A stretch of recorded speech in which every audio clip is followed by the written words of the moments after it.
A tourist has died after a gondola accident on the Grand Canal in Venice. Fire crews on the Portuguese island of Madeira have been tackling a wildfire which was threatening the edges of Funchal.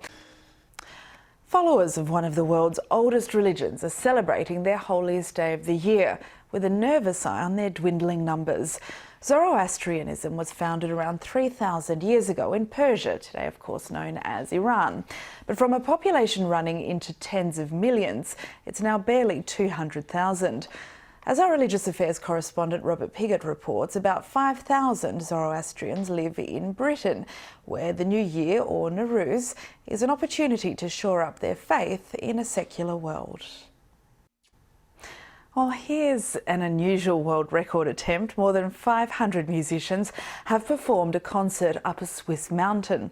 They were playing the alpine horn, and as Alpa Patel explains, it wasn't all about getting into the record books. You can get in touch with most of the team and me on Twitter. I'm at Daniela Ritorto. Hope to hear from you. Bye.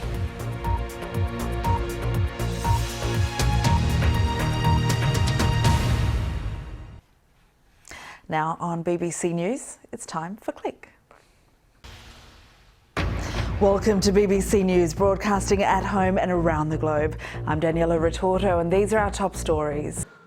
Our Middle East editor Jeremy Bowen is in Cairo. He says the Muslim Brotherhood is determined to continue protesting. That's Jeremy Bowen there in Cairo. Well, Scotland Yard says it's examining information recently received in relation to the deaths of Diana, Princess of Wales, and Dodi Al-Fayed. Officers say they are assessing its relevance and credibility. Well, our correspondent Sophie Hutchinson, who's covering the story, explained that Scotland Yard insists that it's not reopening the case. Well, do stay with us here on BBC News. Still to come. Get some news from around the UK now, and 4 people, including a 16-year-old boy, have been arrested on suspicion of murder following the death of a man. Spanish police have cast doubt on the claims of 2 British women who say that they were forced at gunpoint to try to smuggle drugs out of Peru. And protesters opposed to underground gas extraction, or fracking, have warned that they'll take direct action.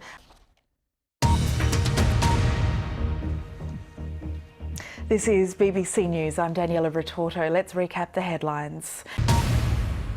Spanish fishermen are planning to sail into the waters off Gibraltar, which are at the heart of a dispute with Britain over the territory. Long queues have continued this weekend at the border as Spain defends its customs and immigration checks, which the British Prime Minister David Cameron has described as politically motivated. Tom Burridge now reports from Gibraltar. Since Kazakhstan gained independence from the Soviet Union 22 years ago, it's spent millions bolstering an image of modernity to the West. It's even built a new capital, complete with skyscrapers and iconic buildings. But a dark legacy of Soviet times remains in the country's prisons. Ray and Dimitri investigates allegations of torture and humiliation from inmates and human rights campaigners who believe that aspects of the forced labour camps, known as the Gulag, from the Stalinist era still live on. Hello, I'm Daniela Ritorto. This is BBC News and these are the latest headlines.